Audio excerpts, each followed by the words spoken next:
Applehead Radio.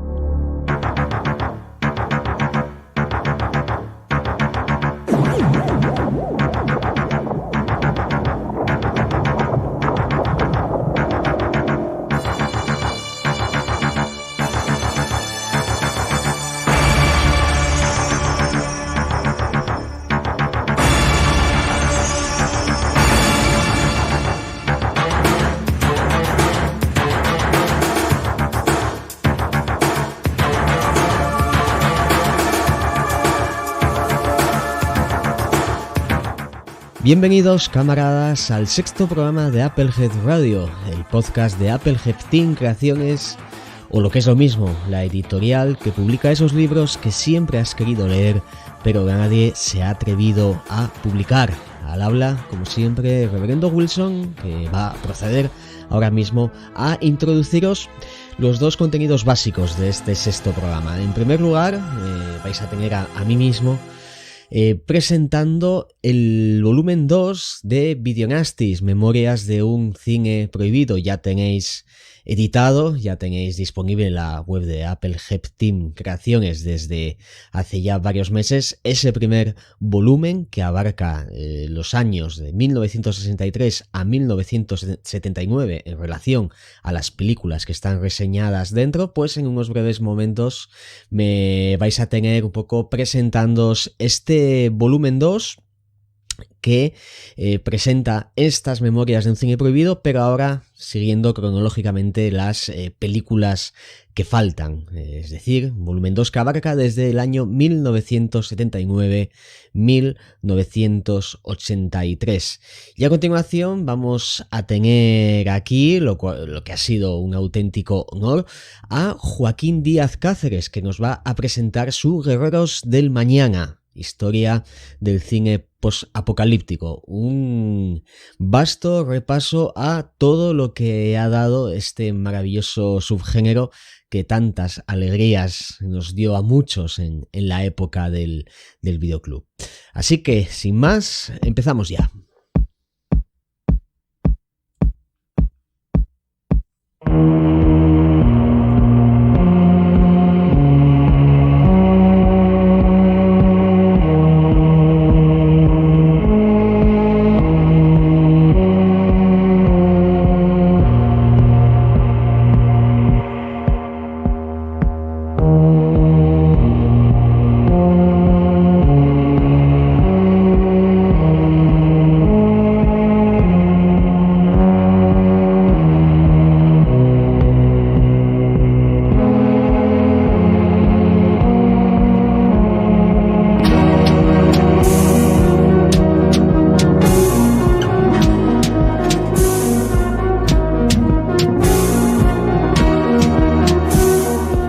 Bien, Videonastis, Memorias de un cine prohibido, en esta ocasión, como os adelanté hace un momento, su segundo volumen, su segunda parte, su segunda entrega de este amplio repaso a través de todas esas películas que han conformado esa lista de cintas prohibidas, de películas perseguidas y en algún caso ocultas por la censura británica.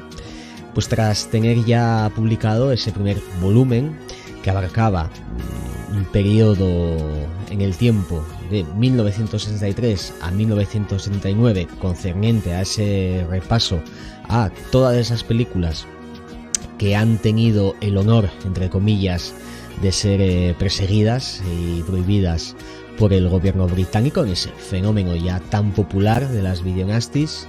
Ya sabéis, los que habéis leído ese primer volumen, que hay, podemos decir, dos partes diferenciadas. Una en la que intento ahondar y explicar todo el contexto del fenómeno, todas las circunstancias en las que se dio esa persecución, ese intento de prohibición, que como sabemos en algunos casos fue exitoso, habiendo películas que aún a día de hoy siguen vetadas en el Reino Unido. Y otra parte se trata de ir película por película, analizando cada una de ellas, tanto sus valores puramente cinematográficos, su situación en el propio género de terror, género fantástico al que pertenezca, y por supuesto intentar descifrar los motivos o las claves por las que pudieron ser consideradas un auténtico peligro para la población, porque al fin y al cabo el fenómeno de las videonastis era eso, ¿no? Era el cómo los censores, cómo esa organización, la British Board of Film Classification, en el Reino Unido consideraba esas películas que hoy en día estamos tan familiarizados, los que nos gusta el terror, de disfrutarlas, de visionarlas, de coleccionarlas, pues a principios de los años 80, en el impasse entre los 70 y los 80, pues hubo cierta gente bastante represora que consideró que aquello era un auténtico peligro, que ponía pues bastante en entredicho la sensibilidad moral de ciertas audiencias. Pues bien, después de ese primer volumen, después de esa introducción que allí hago a los llamados pánicos morales, y luego abarcamos ese periodo con películas cuya fecha de producción, pero que fueron videonastis, comprende desde 1963 a 1979, llegamos ahora a este volumen 2. Un volumen 2 que, continuando ese repaso cronológico, abarca esas películas cuyo año de producción y de estreno en diferentes lugares del mundo, pues abarca justo en el punto donde lo dejamos, el año 1979 a 1983.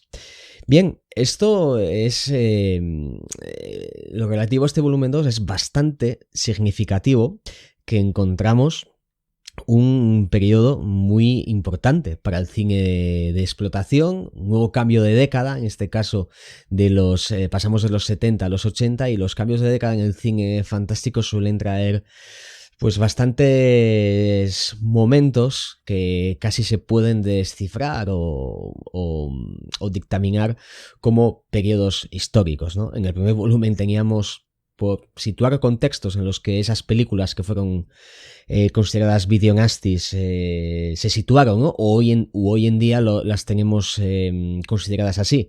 Teníamos muchísimas obras de los años 70, por ejemplo, La última casa a la izquierda, uno de esos absolutos iconos para ese cine de terror subversivo que estaban haciendo en aquella década, que yo creo que a todo el mundo, pero especialmente en Estados Unidos, cambió muchas cosas. Teníamos obras que la verdad eran muy de la época y muy de los discursos y lenguajes que estaba adquiriendo el cine de terror, ¿no? Se me viene, por ejemplo, ahora a la cabeza I Spit on Your Grave, o La violencia del sexo, su título de estreno en España, que vuelve otra vez a sacar a relucir en ese momento la manera en la que el terror quería dejar atrás ciertos iconos y centrarse en un horror más realista, ¿no? Una recreación casi escénica de esa América que estaba por descubrir, y todos esos elementos que hicieron tan interesante, ¿no? el cine americano. Digo cine americano en este caso porque son dos películas, dos videonastis prohibidas en el Reino Unido, lógicamente, pero que eran muy representativas con lo que en aquel momento se estaba haciendo en América respecto al terror.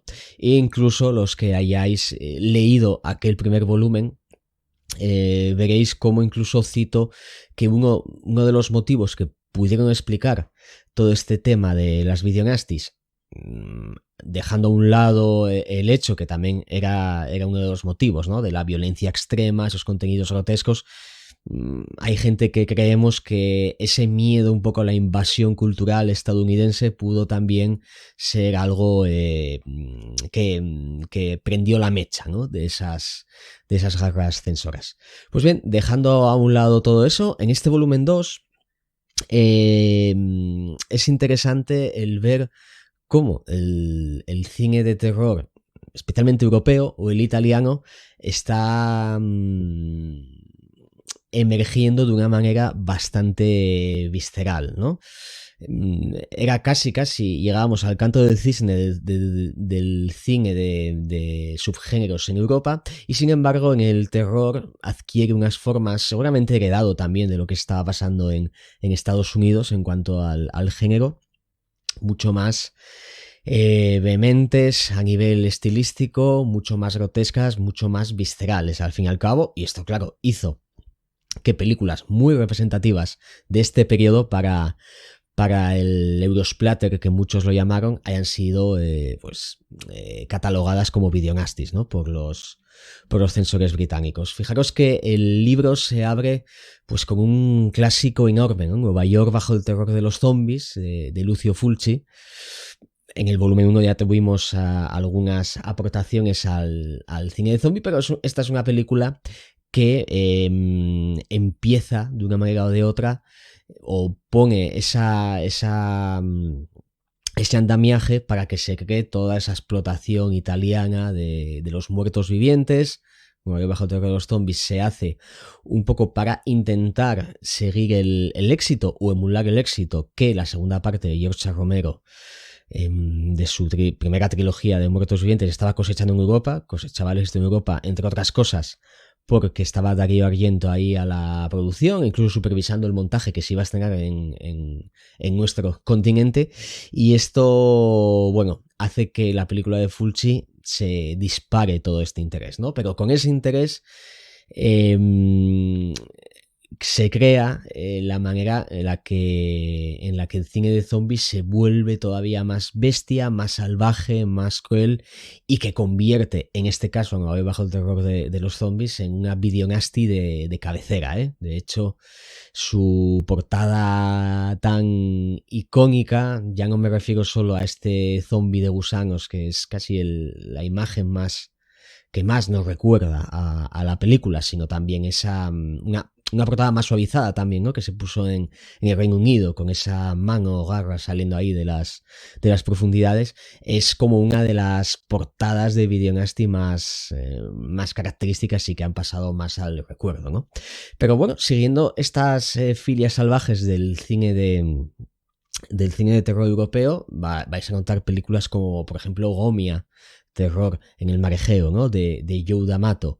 Claro, imaginaros en este caso, os estoy poniendo un poco ejemplos aleatorios de algunas películas que están entrando porque creo que me parece bastante significativas por su trascendencia y por su fama de esa persecución que se les hizo también, ¿no? Gómate con el mar Egeo, que ya sabemos que tiene dos momentos, dos escenas especialmente brutales. Una de ellas se hacía referencia incluso en su portada de vídeo, y este es el típico caso de que estoy seguro que ya solo con la portada muchísimos censores de la British Board of Film Classification ya la hayan metido la etiqueta de videonasty sin haber visto siquiera la película, ¿no? Es una película que a medida que iba llegando, que se intentaba distribuir a los videoclubs, a las tiendas, corría un poco la leyenda, ¿no? La escena esa con el feto, y los que habéis visto la película, que supongo que sois mayoría, sabéis a qué me refiero.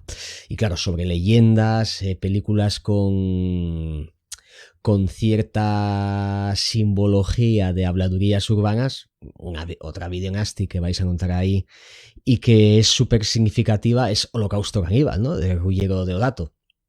Claro, con todo lo que se ha hablado del Holocausto Caníbal, seguramente el dato que se le pueda enlazar menos sorprendente seguramente es que haya sido una videonasty, pero sí, lógicamente y ahí en el libro lo menciono, ¿no? Todas esas, bueno, ya no solo las características que como obra cinematográfica para mí Holocausto Caníbal, y las tiene y muy válidas, sobre todo como juega con ciertas narrativas, como se apropia de la textura del 35 milímetros, luego del 16, etcétera. O sea, es una obra que, dejando a un lado todas sus polémicas, pues tiene cierta valía, ¿no? Pero ahí podéis encontrar también ese interesante anecdotario que la ha rodeado, que la ha hecho como uno de los fenómenos dentro del cine de géneros y subgéneros más rimbombantes, ¿no? Como me gusta a mí decir, es como si fuese la punta del iceberg de todo este cine de culto, porque todo el mundo,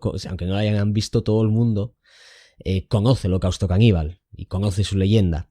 Pues ahí en el libro intentaremos establecer también ese vínculo de la leyenda, de las habladurías, de todo lo que se decía de ella con su condición de videonasty, ¿no? De dato que además tiene otra película aquí añadida como es Trampa para un violador o La casa esperduta en el parco, que lo curioso es que es una película que nace un poco a rebufo de La última casa a la izquierda, ¿no? Que había sido videonasty, como bien sabemos, y ya estaba ahí reflejada en el primer volumen. Esto también lo vimos en el primer volumen en referencia a La última casa a la izquierda, que es como el detonante de las famosas Reaper Revenge movies, con El último tren de la noche, ¿no? Ese exploit italiano, como este es un exploit italiano, la película de Deodato, y cómo de manera circular hay ciertas temáticas, ciertos argumentos o ciertas ideas escénicas que acaban cayendo en la lista de las videonasties, más películas que vais a encontrar en este volumen 2, porque claro, muchas impresiones que muchos lectores me dieron era en plan de sí, bueno, el libro está muy bien, hay unos cuantos peliculones aquí reseñados, pero claro, es que el grueso va a venir con el volumen 2, y en efecto, es que fijaros que en este volumen 2 tenemos una película como Inferno, ¿no? de Dario Argento. La película que todo el mundo conoce, cualquier persona que esté más o menos metida en el cine fantástico ha visto y ha analizado y por supuesto le da su valor dentro de esa trilogía de las madres de Dario Argento, pero no mucha gente sabe que fue videonasty. Bien, pues ahí llega el turno ahora de analizar el porqué, ¿no? Un caso curioso dentro de la cinematografía italiana era un poco este mamoneo que había con los títulos, especialmente cuando hablamos de cines de subgéneros de muertos vivientes, ¿no? De hecho hay una confusión bastante habitual, que es esa virus o Apocalipse Domani en su título original, de Antonio Margheriti, una película ahí de, no sé si llamarlo virus o infectados. Yo creo que aquí, dentro de ese a veces vacuo debate, debería entrar más bien a colación el término infectados, con el tema de esos daños mentales del Vietnam de fondo y demás. Bien, pues Virus también recibió el título, una película de Bruno Mattei más conocida como Apocalipsis Caníbal. Apocalipsis Caníbal, que es uno de mis tótems, una de mis películas favoritas, y que dignifica muy bien o aglutina todas esas valías que le podemos encontrar al cinema bis europeo o italiano. Bueno, ambas películas, por cierto, como es, yo creo que ya evidente, ambas son videonasties y por supuesto tienen su peso específico en el libro, como lo tiene también otro clásico del videoclub como Contaminación, Alien invade la Tierra, ¿no? de Luigi Cozzi. Esa especie de émulo de el Alien de Ridley Scott, pero que en realidad Luigi Cozzi lo que estaba planeando dentro de lo que le hicieron fue todo un homenaje a esas cintas de ciencia ficción que él había consumido décadas atrás. No sorprende, para quien haya visto la película, que uno de sus recursos estilísticos más evidentes son esas implosiones estomacales, ¿no? Que, claro, lógicamente la hizo meterse de lleno en la lista de las videonasties. También hay más cine de caníbales. Ya tuvimos buenas dosis en el volumen 1, como por ejemplo El caníbal feroz de Umberto Lenzi, aunque no es canibalismo al 100%, sí que viene de una película con caníbal, como es por ejemplo Absurd, o Terror sin límite, como aquí se tituló, de Joe D'Amato, que era una especie de secuela bastarda de Gomia, Terror en el mar Egeo, con una especie de continuación espiritual. Y claro, nuevamente encontramos como una película y su, digamos, continuación romántica aparecen en la lista porque circulan sobre conceptos parecidos. En este caso, en Rosso Sangue o Terror sin límite, lo que D'Amato ahí hace una especie de émulo o intento de exportación del slasher desde la propia Italia, ¿no? O sea, la apropiación de ese momento en el que el slasher lo estaba petando en Estados Unidos, pues él hizo su versión, seguramente bajo encargo y con la capacidad de ser exportable con alguna que otra estrella invitada por ahí.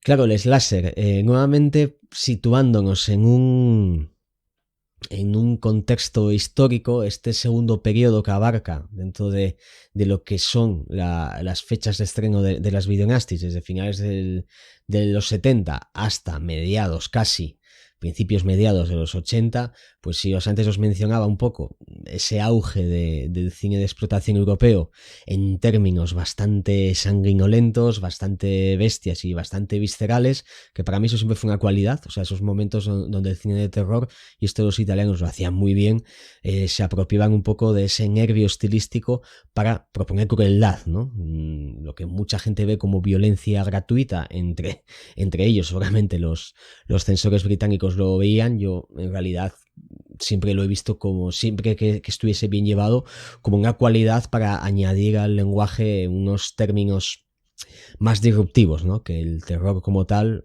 en ciertas historias lo necesitan, pero al igual que os digo eso, también situándonos en ese contexto que os mencionaba, tenemos en Estados Unidos el slasher como un movimiento totalmente en auge, ¿no? Una fórmula de terror de bajo presupuesto, aunque importantes compañías se adhirieron a él, pero era una manera también de entrar en el mundo del cine, de terror, y crear un producto de rápido éxito, ¿no? Que gracias a películas como La noche de Halloween de Carpenter o Viernes 13 de Sean S. Cunningham, salieron una cantidad de películas de muy bajo presupuesto que tenían la particularidad ya no solo de tener esa posibilidad de reventar la taquilla, como en muchos casos pasó, ¿no? Sino también de amortizar rápidamente su escaso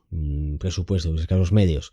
Entonces, claro, en este volumen 2, respecto al slasher, tenemos, pues mira, por ejemplo, una aportación estadounidense como La quema o The Burning de Tony Mylan, donde descubrimos que fue una de las primeras puertas de entrada en la industria del cine de los hermanos Weinstein. Tenemos un slasher europeo que, al igual que hizo Joe D'Amato con Absurd, coge esas constantes, las hace un poco suyas y las envuelve de unas cualidades que fuesen de fácil exportación, ¿no? Me refiero a la película de Jess Franco, Colegiadas violadas, que por aquí está también.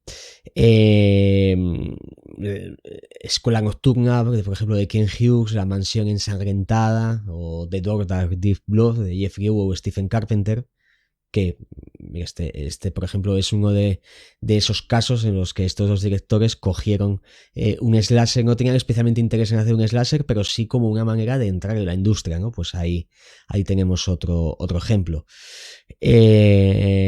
Demencial de Don Bronquis, o sea, Angustia en el Hospital Central de Jean-Claude Lore, una cinta canadiense muy interesante. Todas estas películas, entre otras, se apropian de esos elementos que en el slasher lo estaban atrayendo a multitud de personas, estaban configurando ciertas tendencias del cine de género.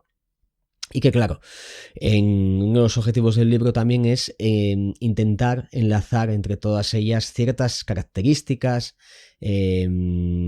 ciertas ideas, que bueno, ya en su día en el volumen 1 ya quedaron un poco evidentes, ¿no? A la hora de intentar explicar estas miradas tan represoras, pero en fin, unir todas esas películas para ver o entender el por qué el slasher estaba tan atacado, ¿no? Atacado por estos censores británicos.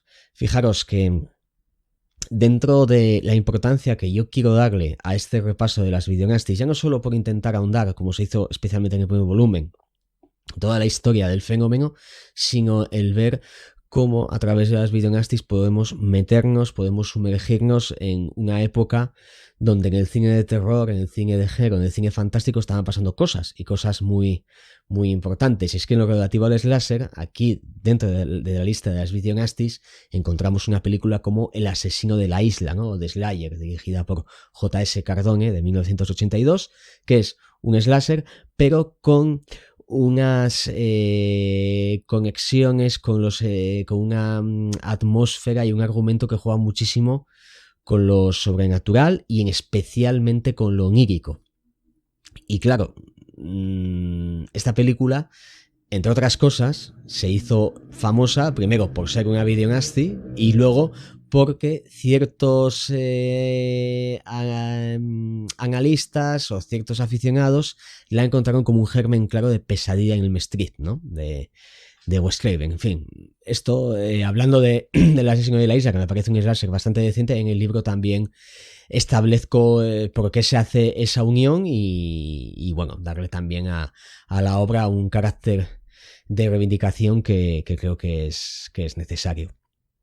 Y volviendo un poco, por este repaso a las películas, a Europa o a Italia, Lucio Fulci puede que sea, yo creo que con Jess Franco, el director que más videonastis tiene, ¿no? Porque aquí, aparte de Nueva York bajo el terror de los zombies, tiene El Más Allá y tiene Aquella casa al lado del cementerio. O sea, dos de sus de su trilogía, ¿no? Que hizo de Las Puertas del Infierno, que esos son dos de las 3 películas.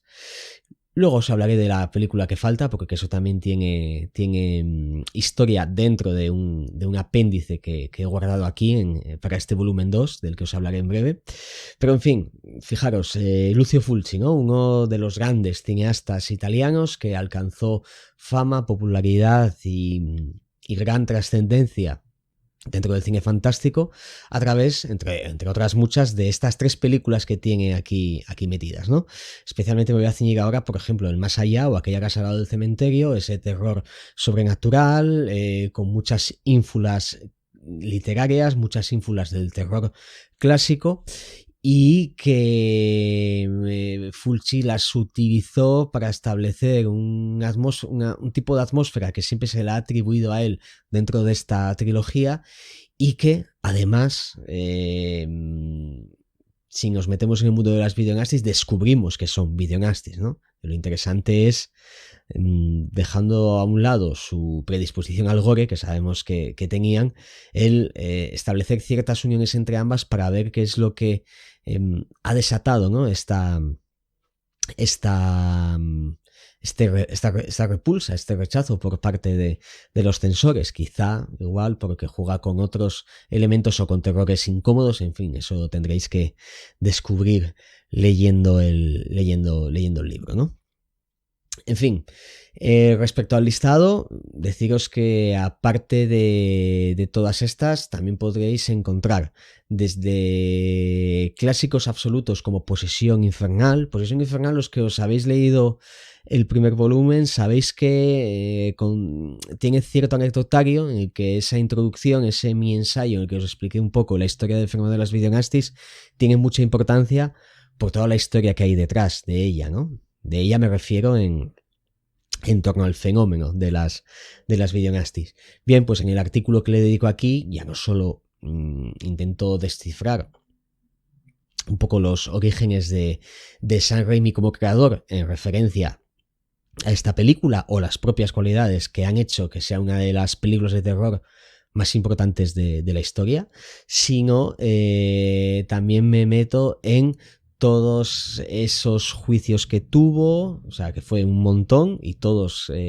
fallaron a favor de la película, la historia de sus distribuidores que se la jugaron bastante trayendo la película al Reino Unido, y el comprobar cómo Posesión Infernal o The Evil Dead era considerada casi como la videonasty número 1, ¿no? La película que definía a la perfección esta caza de brujas que se ejecutó en el Reino Unido. ¿El por qué? Bueno, intentaremos adivinarlo hablando de ella en la propia publicación. Pues lo que os decía, os vais a contar desde clásicos como Posesión Infernal hasta películas que... Esto sobre todo en el volumen 1, que había mucho cine de terror subterráneo, especialmente estadounidense, ahí me metí bastante, pero aquí también lo vamos a tener, que es el hecho de obras que han quedado totalmente soterradas o iban camino de haber quedado soterradas, pero por ser videonastis ocurre el efecto contrario, ¿no? Que la gente tiene interés en ellas, se suscita un morbo adicional a lo que es el propio producto y hace que bueno, como siempre nos pasa, ¿no? A todos, cuando nos prohíben algo, se desata ese morbo por lo prohibido que nos incita a acercarnos a él, ¿no? Esto pasa como en películas como por ejemplo en Pesadilla Mortal o Nightmare, es el título original del italiano Romano Scavolini, ¿no? Una obra que, apropiándose en cierta medida también de los mecanismos del slasher, te hace una especie de inmersión psicológica a través de su villano, con un lenguaje bastante duro, lenguaje narrativo me refiero, y que encima pues te genera un par de situaciones, un par de escenas, unas conclusiones muy toscas, muy brutas, ¿eh?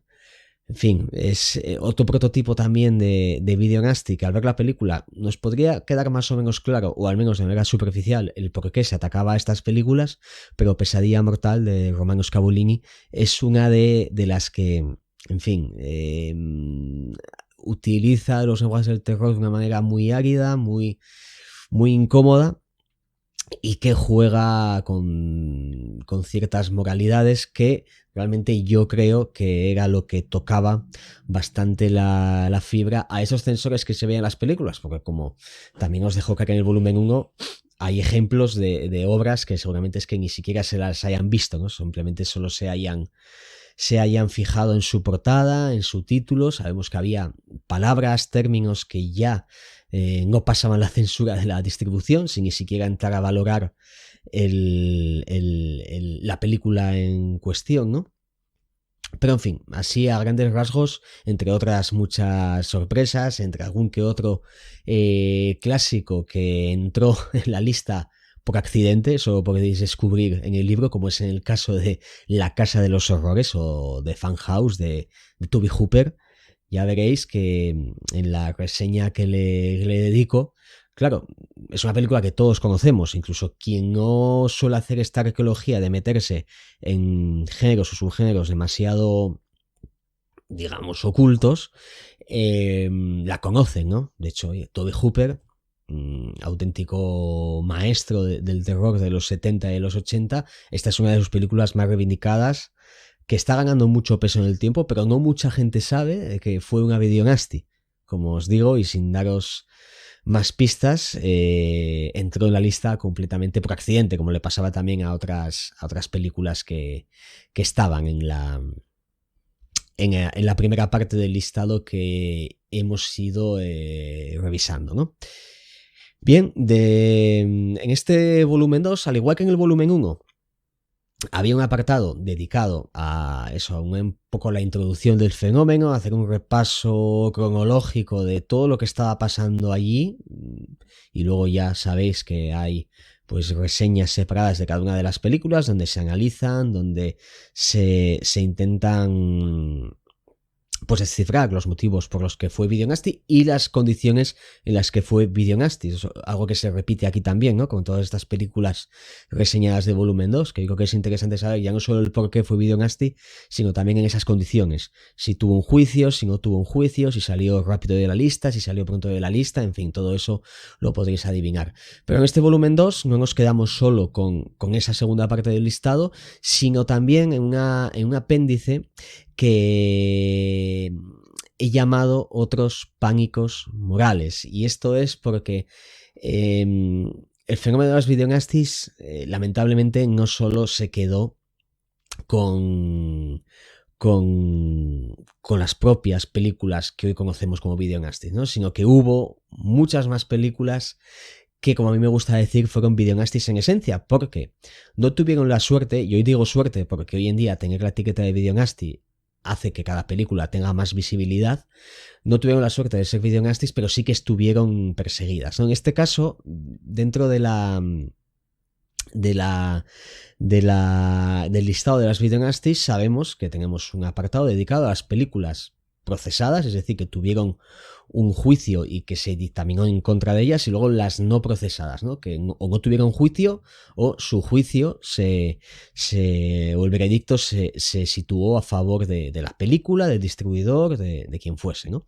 Pero hay una sección 3 de una serie de películas que no fueron procesadas por que podemos tildar como tribunal superior, pero sí que habían tenido algunos cargos de culpabilidad a través ya de diversos magistrados, ¿no? En este caso ya en un ámbito más local, no era algo que se relacionase con las más altas instituciones burocráticas del Estado, ¿no? Eso que se llama sección 3, y bueno, tienen las particularidades las películas de esta sección 3 que encontramos desde clásicos totalmente incuestionables hasta otras que no son clásicos, pero que sí que tienen alguna relación con algunas películas que ya habían estado en el listado, digamos, oficial en las otras dos secciones, porque comparten director, porque comparten temática, y que, claro, a posteriori nosotros ahora podemos intentar descifrar, ¿no? O sea, ¿por qué, por ejemplo, Inferno de Dario Argento está en la lista de los videonastis, pero Rojo Oscuro está en esta sección 3, pero no fue una de las videonastis oficiales, ¿no? Claro, es que Rojo Oscuro, pues ya que me metí con Argento, os lo digo, fue una película que nunca se estrenó en cines en el Reino Unido y fue lanzada en vídeo, creo que en el año 1993, si no recuerdo mal, pero con 11 segundos en cortes, ¿no? En este caso relacionado con escenas de animales. Es decir, no...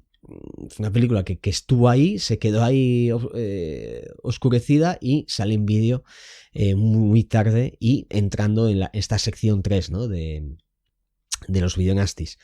Hay cosas como, por ejemplo, Suspiria de Dario Argento, ¿no? Su maravillosa obra maestra de este terror abstracto, cuando ya derivó del guión, lo pasó a otro tipo de errores, que esta sí se estrenó en salas británicas con 1 minuto de censura, y no sería hasta el año 1990, si no recuerdo mal, cuando ya se pudo liberar la película con integridad.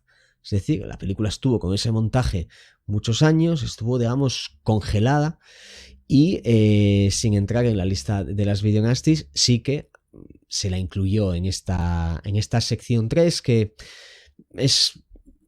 tiene cierto peso oficial, pero digamos que con el paso de los años se ha ido instaurando con una aportación casi de los fans, ¿no? De ir diciendo, vamos a hacer la sección 3, que son las películas que no fueron videonastis, pero a efectos, digamos, prácticos es como si lo fuesen, ¿no?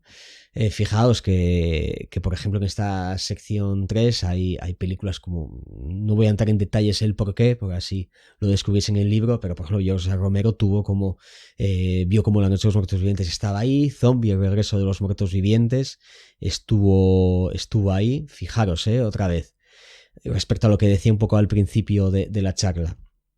Una película como El Bajo Terror de los Zombies, súper visceral, la metimos en la lista de las videonastis, una videonasti además muy popular, pero sin embargo la obra que le sirvió de modelo, como es Zombie o Dawn of the Dead de Romero, no estuvo, ¿no? En fin, una serie de películas, veréis que hay, especialmente slashers, nuevamente hay mucho, pero también ciertas obras que en los años 70, y aquí me vuelvo un poco poniendo la vista en el volumen 1 de Memorias de un Cine Prohibido, fueron como clásicos un poco ocultos del terror estadounidense, ¿no? O sea, hay cosas por ahí bastante interesantes, bueno, de slasher ahora mismo que recuerde, hay cosas como Prom Night, You Better Watch Out, creo que aquí se llama Navidades Infernales o algo así, El Asesino de Rosemary, o sea, muchísimos slasher que se libraron por los pelos de entrar en la lista de las videonastis, pero sí que forman parte de esta sección 3. Una sección 3 son prácticamente 80 y pico películas que, como os estaba diciendo, hay mucho clásico por ahí, pero sobre todo ciertas cintas que encontraron básicamente su forma de llegar al público a través del videoclub, clásicos que muchos conoceréis y que, como a mí me gusta decir, acabaron siendo videonastis en esencia, ¿no? Dentro de este artículo de otros pánicos morales, si nos vamos ya a esta sección 3, sí que hay otras películas que he querido incluir como, insisto, videonastis en esencia, que me parecía de obligada mención explicar el porqué, ¿no? Entonces, bueno, antes os hablaba de Tobe Hooper, incluso en la introducción del volumen 1 respecto a la matanza de Texas, ahí dejo entrever que es casi como una de las películas prohibidas por antonomasia dentro del Reino Unido, pero sin embargo no es videonasty, ¿no? Pues bueno, aquí explico con más detalle el porqué dentro de este apéndice, de este artículo, y claro, es que fue una película que ya se prohibió desde su estreno en cine, aunque sí que tuvo un estreno en cine de varias semanas en el Reino Unido, rápidamente se prohibió, y claro, eso le impidió tener una edición en vídeo a posteriori que se intentase prohibir, ¿no? Y bueno, dentro de estas películas prohibidas, perseguidas, pero sin la categoría de videonasty, también os menciono casos como el Destripador de Nueva York, nuevamente de Lucio Fulci, Perros de Paja, de Sam Peckinpah, Basket Case, en fin. Fijaros, Miedo a la ciudad de los muertos vivientes, la tercera parte de la trilogía de Fulci, que no fue considerada videonasty, pero sí que la encontramos como que fue una película que sí que fue requisada por las autoridades tras su estreno en cine, con cortes, calificación X, pero que no acompañó a sus dos hermanas, ¿no? de trilogía ahí, ¿no? Que es curioso, seguramente esto haya sido por el hecho de que no, con esta calificación X, esta prohibición, no se haya intentado distribuir en vídeo, pero para que os deis cuenta un poco de lo trivial del asunto de las videonastis, que están situadas el más allá o aquella casa al lado del cementerio como una posición bastante privilegiada en la lista para que la gente se haga una idea de lo peligroso que es esto, pero sin embargo Miedo a la ciudad de los muertos vivientes no, o sea que era algo bastante trivial.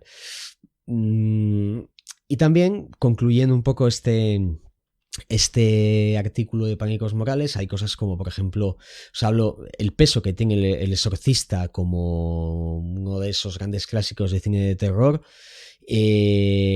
que no tuvo problema de censura, pero sí que tuvo otro cierto tipo de problemas en el Reino Unido. Ahí lo escucharéis, o lo leeréis, mejor dicho. Como Muñeco Diabólico 3 también fue casi una videonasty sin serlo, debido a algo de lo que ya explico en el volumen 1, respecto a un crimen.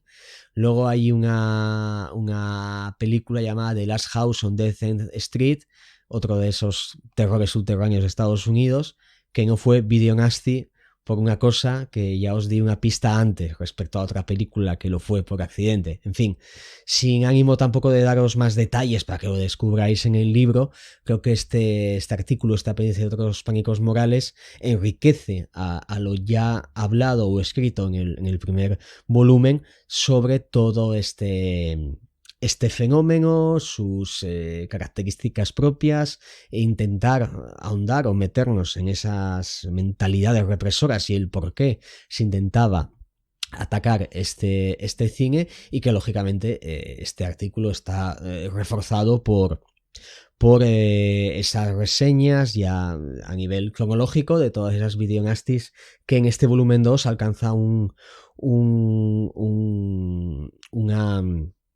valor especial por todos esos clásicos que muchos conoceréis, pero no situados en esa coyuntura de las videonastis, ¿no? En fin, y no es en todo esto porque, aunque esto yo creo que va a ser sorpresa para cuando compréis el libro, aquí se va a complementar todo esto que os he explicado con dos entrevistas a lo que a mí me gusta llamar dos directores prohibidos, ¿no? Dos directores que vieron hace muchos años como películas de género modestas y con intenciones de cierto discurso hacia el propio fantástico o hacia el propio cine de género, vieron cómo sus películas, o les llegaban noticias de que sus películas estaban siendo perseguidas y prohibidas en el Reino Unido, ¿no? He podido charlar con ellos y el resultado lo tendréis también en las páginas, en el papel. En fin, sin más dilación, simplemente invitarles a que se metan en este segundo volumen de Memorias de un cine prohibido.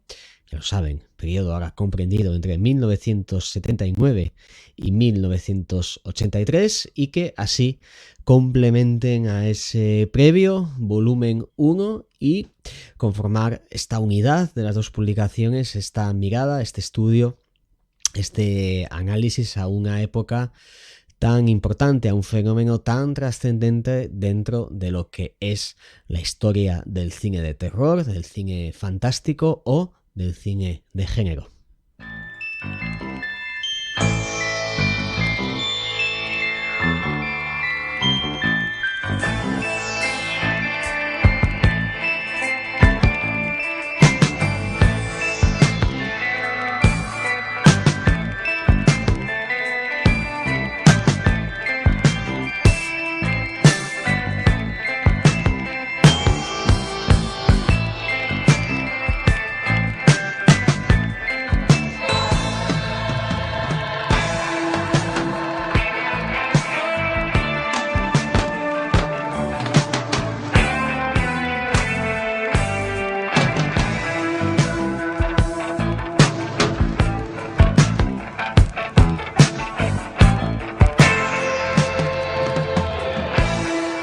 Seguimos en este sexto programa de Applehead Radio y le toca el turno ahora a una publicación que abarca todo un subgénero, toda una enorme maquinaria de producción fecundada en varios países, en varias cinematografías, y todo esto está explicado, está instruido, está todo con todo lujo de detalles en una publicación de Applehead de la colección La Generación del Videoclub, y tiene por título Guerreros del Mañana, historia del cine post-apocalíptico, y por supuesto está aquí con nosotros su autor, Joaquín Díaz Cáceres. ¿Qué tal, Joaquín? Bienvenido a Applehead Radio, ¿qué tal estás? Hola, ¿qué tal? Muy buena, agradecido sobre todo de estar con vosotros y de acompañaros. Muchísimas gracias, por supuesto, para ti por estar aquí, por presentar este libro que abarca esta temática, ¿no? tan apasionante, tan brutal, sobre todo para los que nos criamos nuestros conocimientos cinéfilos en los videoclubs. Joaquín, tengo entendido que este es tu primer libro, tu primera publicación en este formato, pero que ya tienes cierta experiencia, ¿no? En revistas, fanzines, el mundo del cómic, me parece también, ¿no? Sí, bueno, como bien dices, pues bueno, esta es mi primera incursión en formato libro, digamos en formato más largo, y bueno, soy uno de los editores desde hace como 5 años de una revista que editamos aquí desde Sevilla que se llama From Outer Space, dedicada pues al género, al cine fantástico, a la literatura pulp, a la serie B. Y ahí, pues bueno, aparte de ser uno de los editores, pues en todos los números pues colaboro con varios artículos y demás. He participado como guionista de cómics. Actualmente también colaboro en el medio digital La Voz del Sur, escribiendo sobre cine, series de televisión, etcétera. Pero bueno, como bien dices, esta es mi primera incursión a nivel de ensayo cinematográfico más amplio, ¿no? Pero bueno, ahí tenemos la cultura popular, un poco como de nexo de esta experiencia que has tenido y tienes, y que te lleva al cine posapocalíptico con la, para mí, fascinante idea, muy ambiciosa también, porque claro, es que la producción que hay ahí es casi inalcanzable, ¿no? Sobre todo, como decía un poco antes, para los que nos criamos entre estanterías de videoclub, VHS y todas esas cosas que nos vuelven locos. ¿Cómo te llega la idea o cómo planteas el proyecto?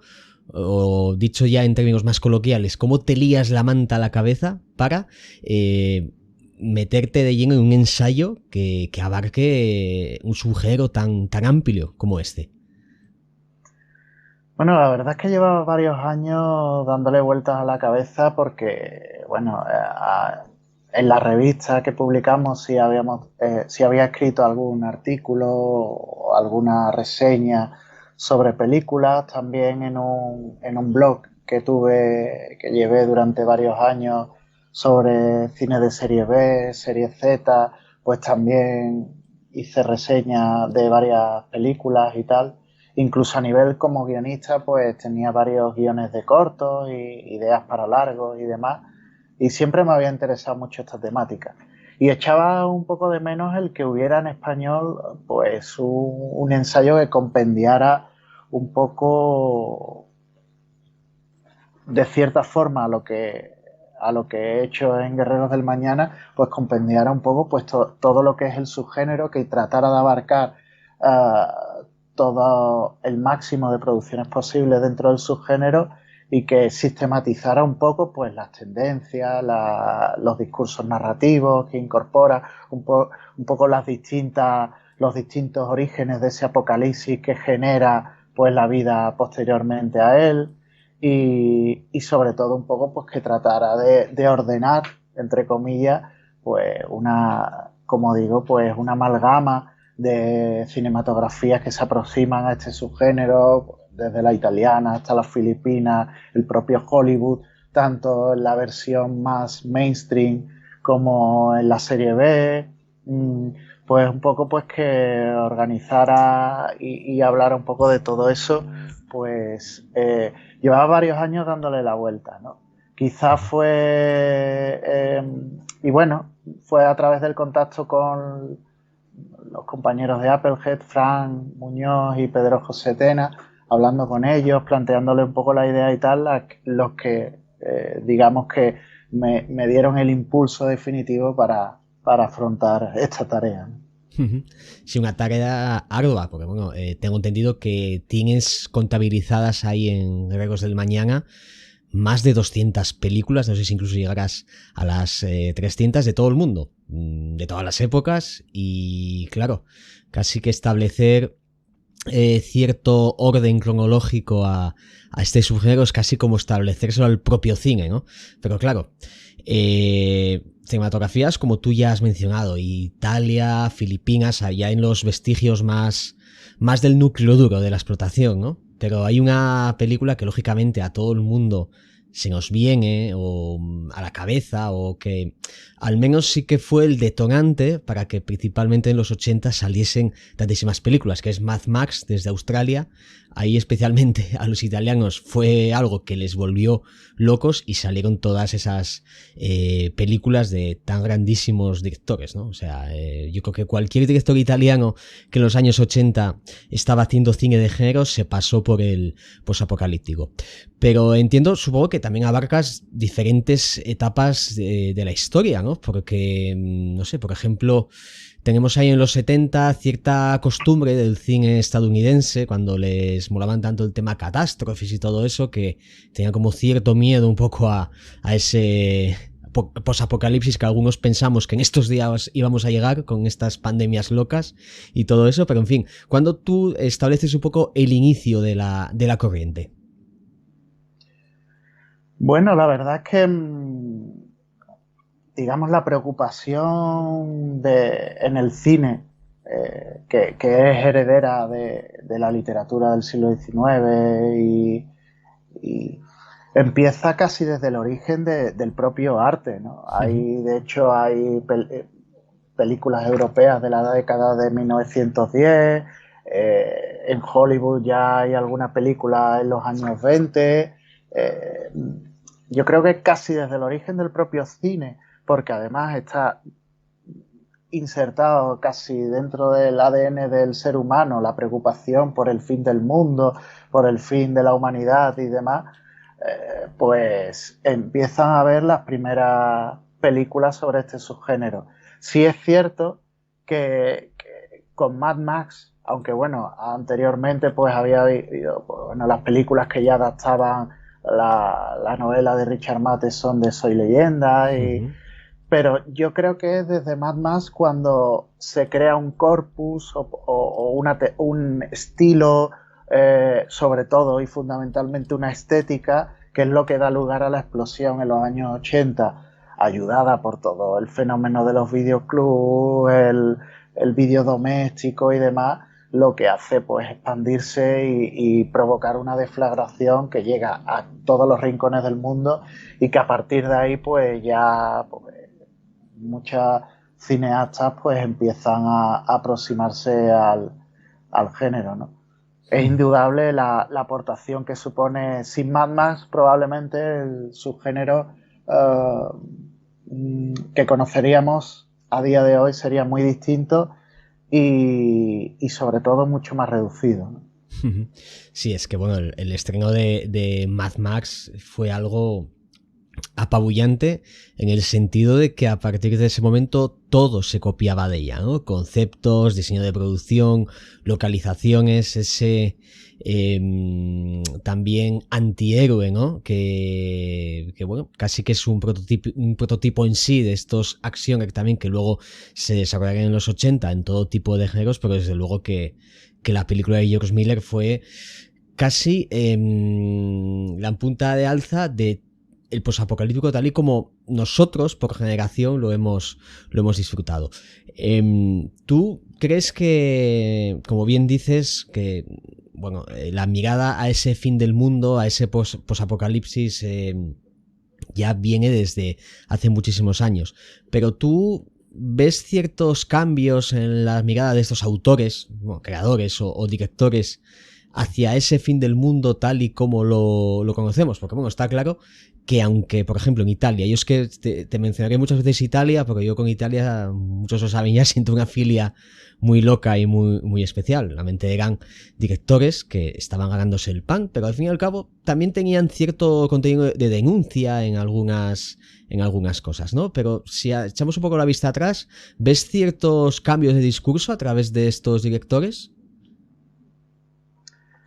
Bueno, la verdad es que sí, está claro que el género a lo largo de la década de los 80 va sufriendo, evolucionando y sobre todo diversificándose, ¿no?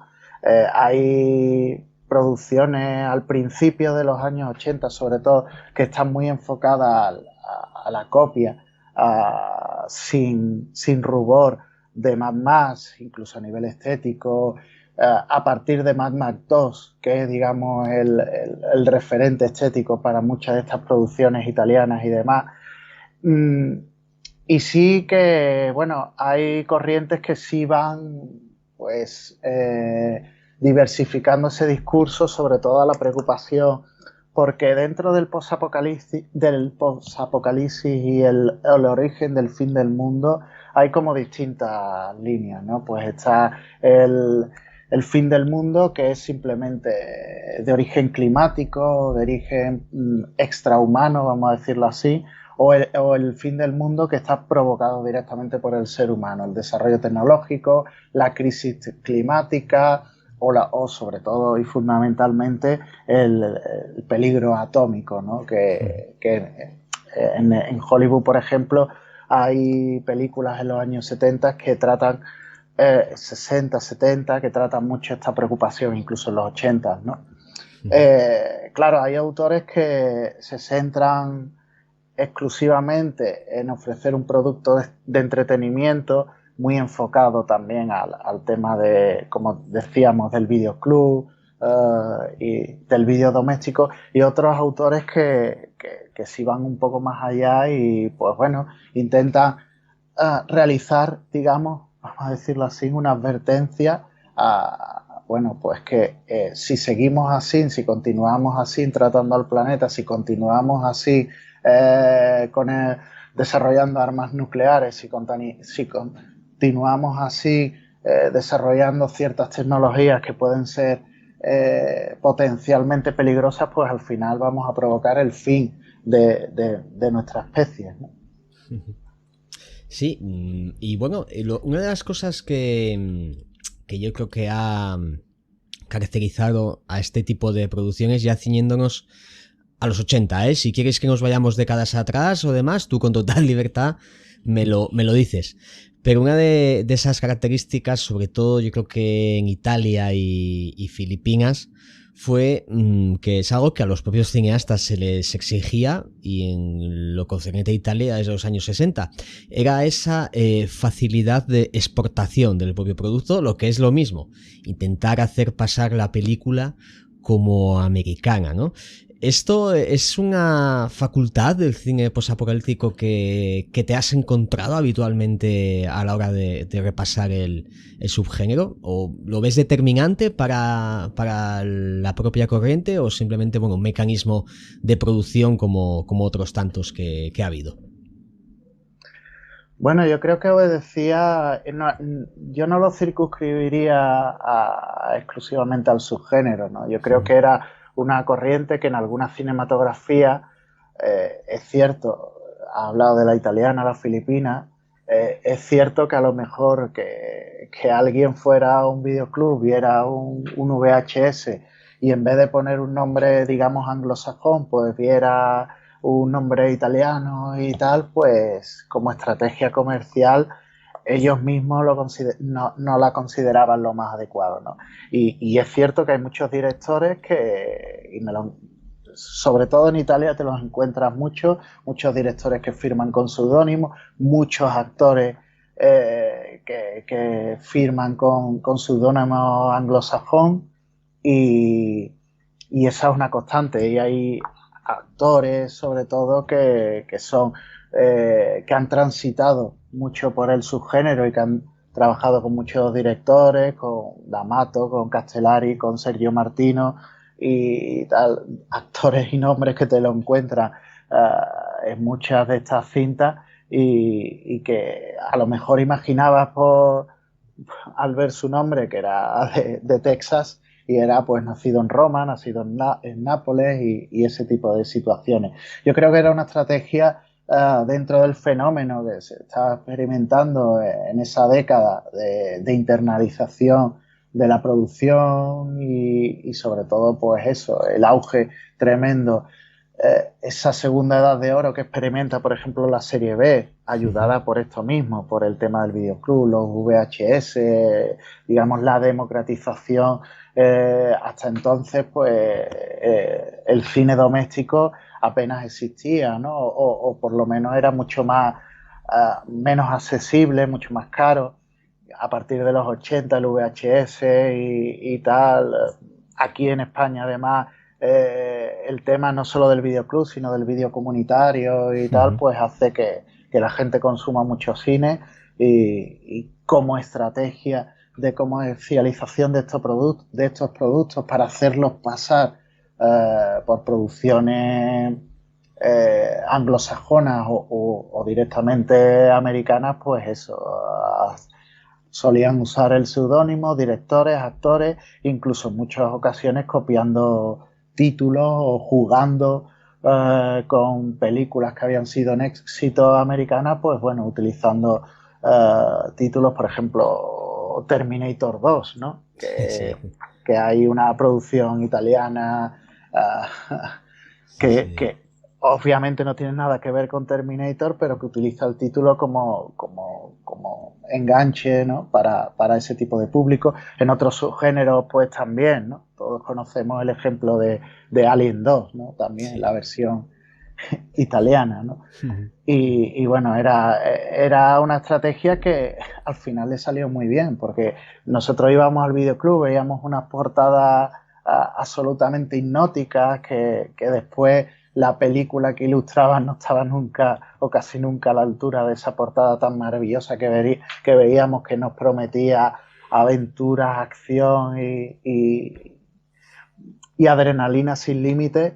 Y bueno, veíamos pues el nombre del director, que era italiano, pues lo veíamos como un nombre anglosajón, los actores igual, todos creíamos que íbamos a ver una película y después nos encontrábamos productos que a mí particularmente me encantaban, porque para mí la serie B, la serie Z es como la esencia del cine, es el amor al cine que muchos de estos directores y de actores destilaban, ¿no? El hacer cine con poco dinero y en algunas ocasiones incluso pues con tan pocos recursos, pero que después pues lograban sacar un producto, pues bueno, dentro de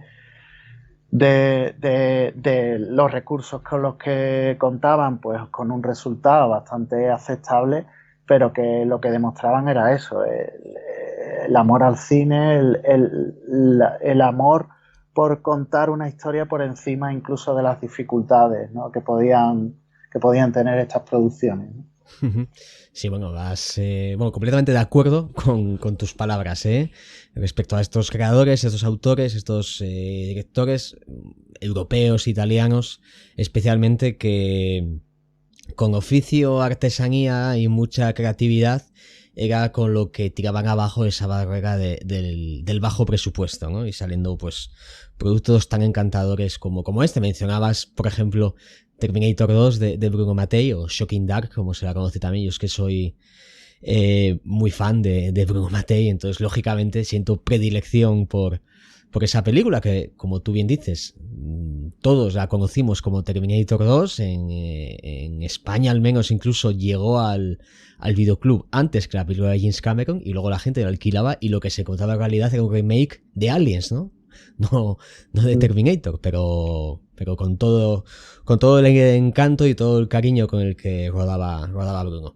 Bien, te quería preguntar, que tengo muchísima curiosidad también, por el hecho de cómo en el momento que ya te aventuras a hacer el libro, cómo te pones a investigar, a hacer arqueología sobre el subgénero, porque claro, insisto, otra vez, pero es que en los 80 había una cantidad de producción impresionante. Mira, una época en la que yo también me sentí como muy con la necesidad, ¿no?, de indagar en los recovecos más oscuros del posapocalíptico de la década. Me encontraba, por ejemplo, con cosas como El ejecutor del Bronx, creo que se llamó aquí, una peli de Vanni Amici italiana, que encima luego te pones a verla y era un remontaje de un posapocalíptico que había salido años antes, que era El último guerrillero, de Rómulo Guerrieri, si no recuerdo mal. O sea que hay como cierto caos también dentro del propio subgénero, como en todo, yo creo que todos los subgéneros del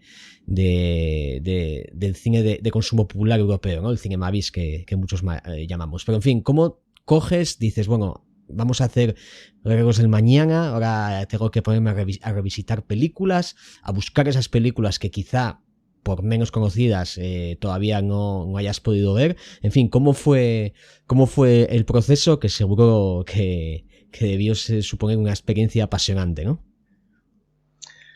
Sí, la verdad es que sí, he aprendido muchísimo en todo este proceso que al final se alarga mucho más de lo que pensábamos todos y que han sido casi 2 años de trabajo, ¿no? La verdad es que cuando empiezas con la documentación inicial, empiezas a barajar, empiezas a hacer un primer listado de películas en las que, bueno, pues integras al principio 150, 170, 180 películas, después vas indagando, como bien dices, incluso hay muchas películas que utilizan metrajes de otras anteriores, que incluso son estrenadas, hay algún caso que son estrenadas pues en un país con un título, de una forma, y 15, 20 años después en otro país se estrena con otro título, con metraje incorporado, incluso de material de archivo. En fin, hay una casuística casi infinita, ¿no? Y claro, empieza a barajar pues muchos títulos, mucho material y demás. Bueno, y claro, la primera idea es, bueno, ¿cómo afronto esto? ¿Cómo sistematizo todo este material, ¿no? Por eso se me ocurren dos ideas, o bueno, un poco la idea de hacerlo por continentes, aunque América sí lo he dividido en dos, Estados Unidos por un lado y el resto del continente, Sudamérica y Canadá por otro, digo, bueno, pues porque por ejemplo en los 80 pues se empiezan a hacer muchas películas y creo que el cine que se hacía en Europa, Italia, incluso en España, en Francia, no tanto quizás Inglaterra, que tenía más similitudes quizás bajo mi punto de vista con lo que se hacía en Estados Unidos, pero bueno, claro, es que se hacen muchas películas y como muy diversas, muy distintas, ¿no? ¿Cómo sistematizo esto? Pues se me ocurre la idea de hacerlo por continente y después por orden cronológico, vamos a decirlo así, desde el origen, para que también el lector pueda comprobar un poco cómo ha ido evolucionando el género en función también y cómo ha ido retroalimentándose el subgénero de las propias producciones que se iban haciendo, como las siguientes pues incluso pues empezaban a copiar estilos, códigos, en fin, personajes o ideas, ¿no? Y claro, y al final pues mucha documentación, al ir ampliando la documentación, pues te vas dando cuenta vas descubriendo muchas películas, intentas ver todas las que puedes.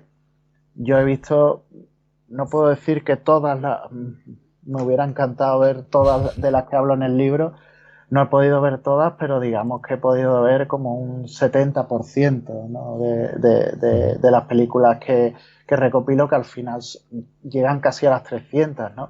Claro, hay películas que están súper perdidas. De hecho, hay películas a las que solo puedo citar el título porque no se encuentra, no están descatalogadas. Incluso hay algunas que ni siquiera llegaron al VHS, ¿no? Incluso hay alguna que se quedó por ahí entre el beta y el vídeo 2000 y demás y no llegó más allá, ¿no?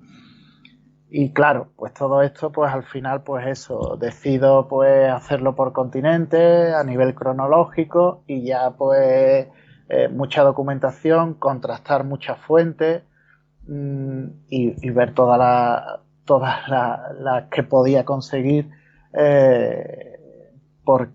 claro, para poder al menos, porque era un trabajo muy amplio, claro, al menos poder hacer, aunque sea un mínimo comentario sobre cada una de ellas. Por supuesto, hay 40, 50 películas que obviamente tenía que dedicarle más espacio porque son películas que son fundamentales bajo mi punto de vista. Al final, esto es también una cuestión personal. Habrá otros aficionados que hubieran elegido otras, hubieran ampliado otras. Por supuesto que sí, ¿no?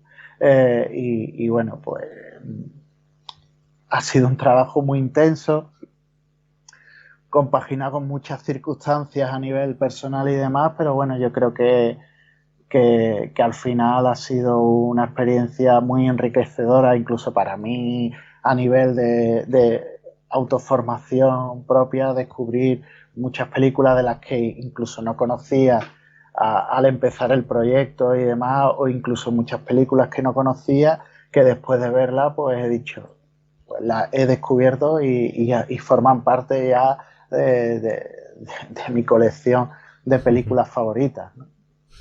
Sí, así es. Bueno, la portada de tu libro, que corre a cargo de Manuel Iniesta, ya da pistas también bueno, no solo de muchas de las películas que nos podemos contar dentro, sino de esa particularidad que tenía el cine posapocalíptico por las portadas, ¿no?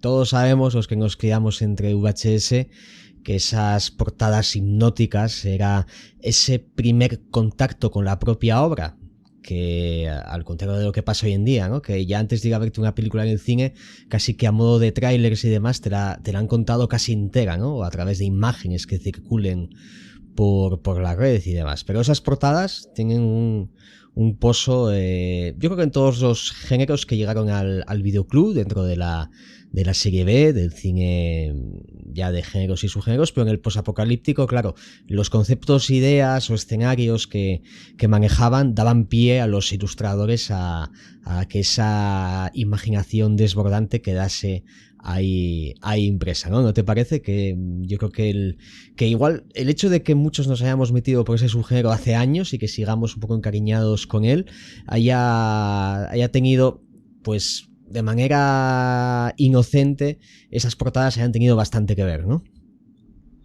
Indudablemente, porque cuando íbamos al videoclub, en aquella época no contábamos con la información previa que a día de hoy alguien antes de ver una película pues tiene, ¿no? Que ha leído 3, 4 artículos sobre la película en cuestión, ha leído la sinopsis, perdón, ha visto 3 trailers distintos de la película, imágenes promocionales. En aquella época la verdad es que no tenía acceso, no teníamos internet, obvio, y la información era muy limitada. Por lo tanto, tú acudías al videoclub y tú decidías la película en función de lo que te generara la portada, ¿no? De la impresión y de la capacidad que tuviera la portada para atraparte, ¿no? Y por eso te digo que hay se desarrolló una capacidad para hacer portadas espectaculares y carátulas espectaculares de los VHS, no solo para el subgénero posapocalíptico, sino también ocurría en el cine de terror, en el cine fantástico, en la serie B en general, en todo tipo de género. Y claro, había portadas que te atrapaban, después ponía la película y bueno, pues a lo mejor te dejaba un poco más frío, ¿no? Aunque yo siempre... como me ha gustado mucho desde siempre la serie B, he visto mucha serie B en todo tipo de géneros y demás, a mí normalmente me considero más cinéfago que cinéfilo.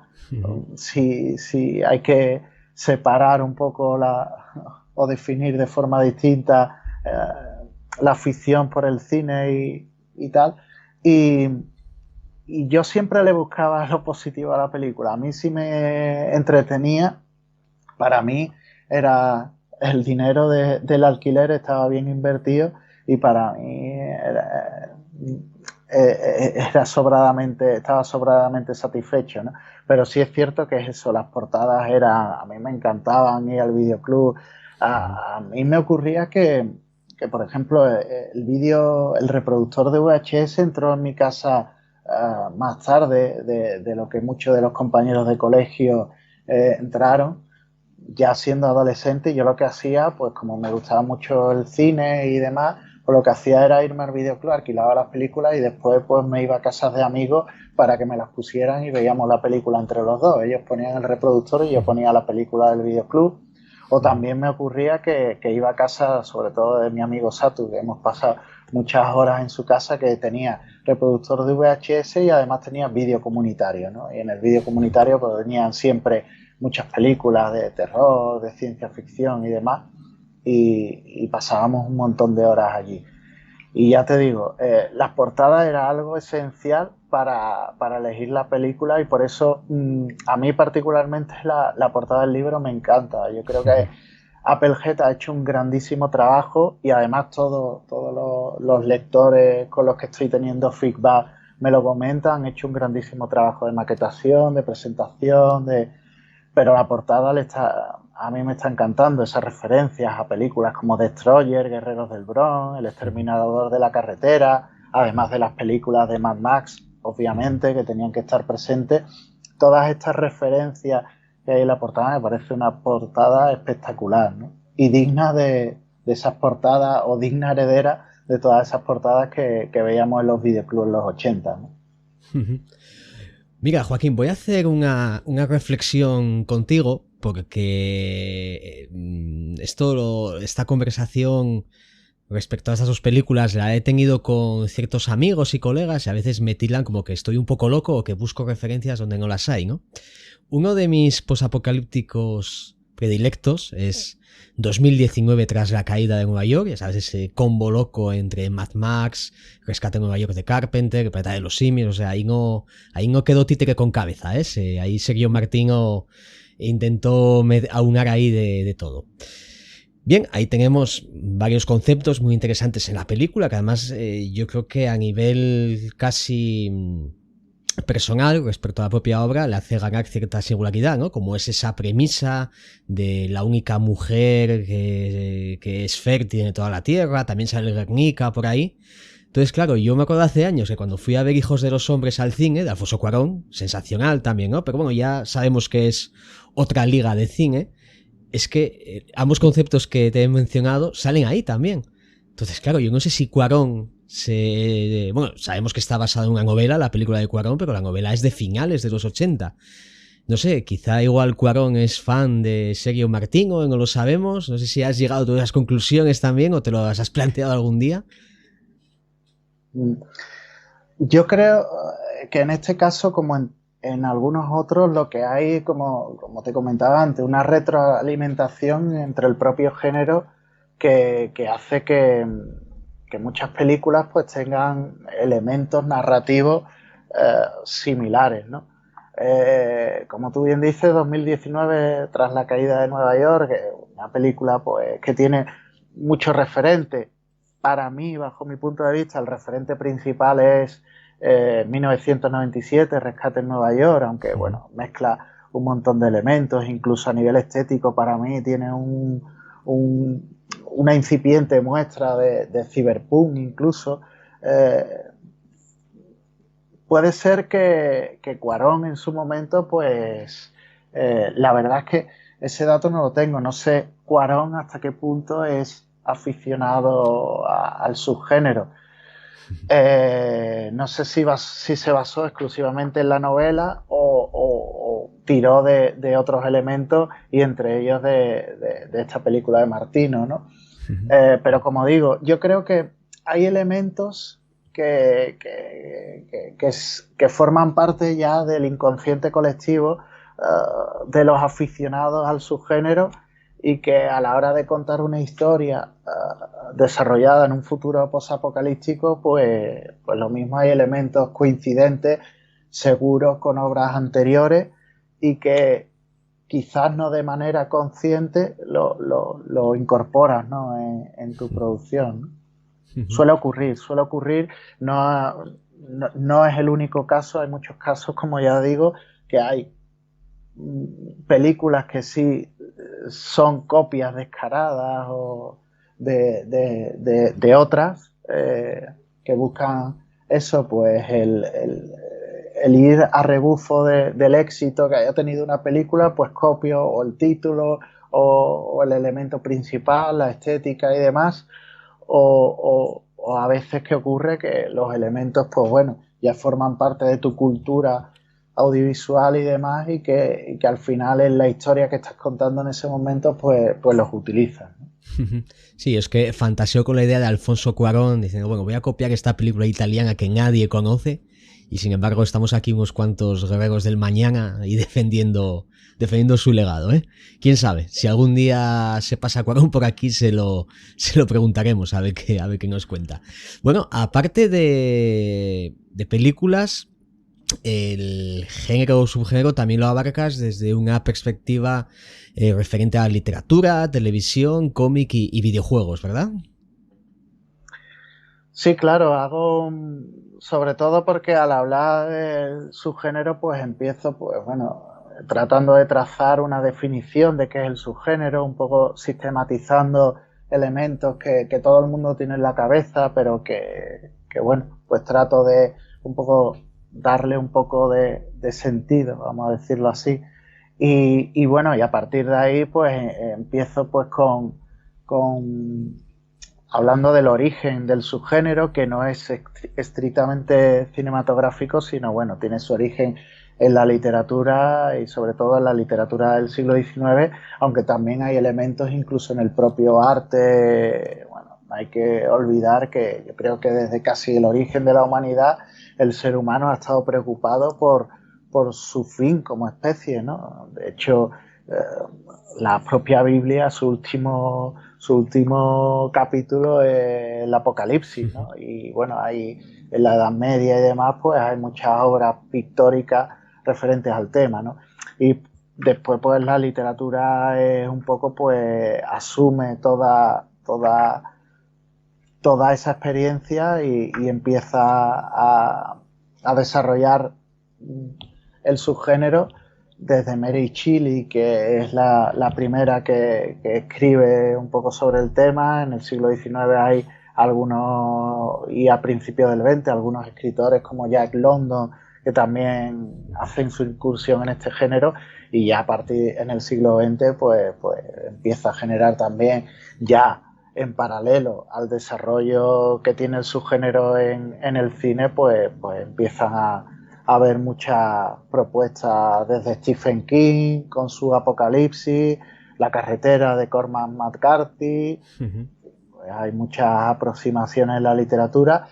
Y bueno, y también en el libro pues dedico 2 capítulos, uno al mundo del videojuego, porque creo que es interesante, aunque probablemente incluso la literatura o el videojuego merezcan hasta su propio libro en exclusiva sobre el tema, pero creo que era interesante pues hacer una aproximación al subgénero en un sector como es el videojuego, que tiene tanta importancia en la actualidad, ¿no? Y que para mí está alcanzando al cine como fenómeno audiovisual y como experiencia audiovisual, ¿no? Y al tema de la televisión, ¿no? Que además, como ahí en el fenómeno televisivo, pues han estado estrictamente relacionados en algunos momentos con el mundo del cine, ¿no? Hay versión cinematográfica de 12 monos y hay versión televisiva, ¿no? O por ejemplo, no a luz o Snowpiercer, ¿no? El Rompenieves, ¿no? Que hay una versión ahora mismo también televisiva, ¿no? De la película coreana, ¿no? En fin, intento pues hacer una aproximación al subgénero, ampliando obviamente el tema cinematográfico pues a lo literario, al televisivo, al videojuego, en fin, contextualizar un poco todo lo que ha supuesto el subgénero pues de todas las fuentes que ha bebido, ¿no? Vamos a decirlo así. También tienes un prólogo escrito por Domingo López, también creo que especialista en todos los subgéneros habidos y por haber, Domingo. Así que, ¿qué me puedes decir de este prólogo y cómo llega Domingo a la publicación? Bueno, pues la verdad yo lo que tengo que agradecer a Domingo que haya prologado el libro. Para mí es un auténtico honor porque, como bien dice, tiene una trayectoria espectacular y su cultura audiovisual es inmensa, ¿no? Pues la verdad es que estuve hablando con la gente de Applehead, teníamos la idea de hacer un prólogo, ¿no? Como yo creía, les sugerí y ellos tenían también la misma idea de que el libro pues fuera prologado por alguien que de verdad pues fuera un valor, ¿no? Y que le diera un valor más a la publicación, ¿no? Y la verdad fue Frank quien me sugirió el nombre de Domingo, y yo, para mí fue, como te digo, un honor el que además aceptara y que apareciera su impronta en el libro. Para mí es motivo de orgullo. Bueno, ya Joaquín, para ir concluyendo, ¿qué le dirías a esos lectores que quizá ahora estén escuchando el programa y tengan ciertas dudas sobre meterse en este mundo posapocalíptico? ¿Se lo recomiendas a todo tipo de aficionados al cine, más especialmente a los que degusten con asiduidad este tipo de películas? En fin, ¿qué les dirías para que se acaben de atrever a meterse por estos páramos y estos fines del mundo? Yo creo que es un libro que a todo aficionado al cine le puede interesar, ¿no? Porque es un libro, he intentado ser lo más didáctico, ameno y divulgativo posible. Creo que le puede interesar porque va a descubrir muchísimas películas, muchísimo cine del que no conocía, muchísima cinematografía que le puede incluso sorprender el que sean cinematografías que hayan tenido tantas aproximaciones en este subgénero. Y bueno, le puede abrir un poco pues la perspectiva de lo que es un subgénero que a todo el mundo más o menos le suena y desde luego cuando le habla de cine post-apocalíptico todo el mundo te dice pues Mad Max y te dice 2, 3, 4 películas, pero que después la gente cuando y es lo que me están comentando muchos lectores del libro, ¿no? Que después cuando se pone a leerlo y tal descubren muchísimo, que hay muchísimas películas, diversidad de no solo de cinematografía, sino de perspectivas, de aproximaciones, el fin del mundo. Bueno, pues hay escenarios de todo tipo, ¿no? Hablábamos de que Mad Max suponía, bueno, marcaba un poco a nivel estético y además, y es porque además marca un escenario post-apocalíptico que hasta entonces apenas había aparecido, que era el tema de los páramos desiertos y esas grandes llanuras desérticas casi sin vegetación, solitarias, ¿no? Cuando el cine post-apocalíptico anterior fundamentalmente pues se había desarrollado pues en ciudades o en ruinas o ciudades solitarias donde no había ni un alma ni nada. También, bueno, posteriormente, pues el mundo posapocalíptico se ha desarrollado, bueno, pues en planetas donde solo había agua, en nieve, en fin, en todo tipo de escenarios, ¿no? Y yo creo que esta diversidad, además, pues eso, ¿no? El origen del fin del mundo no ha sido solo por la bomba atómica o tal, sino que ha sido, bueno, pues la crisis climática,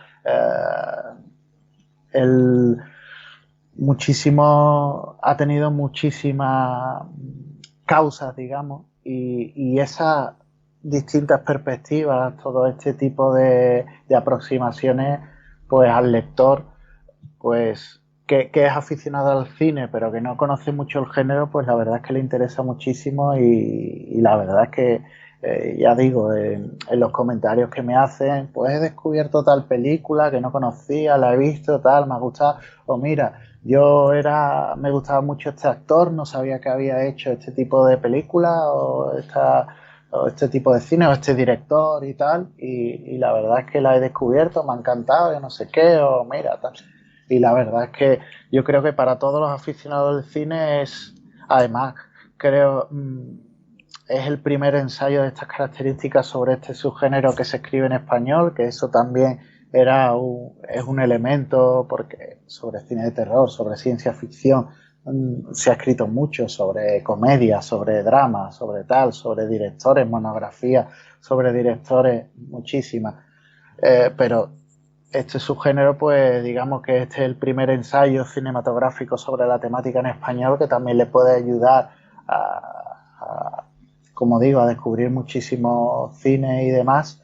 Y yo creo que es un libro que le puede interesar al aficionado al cine en general.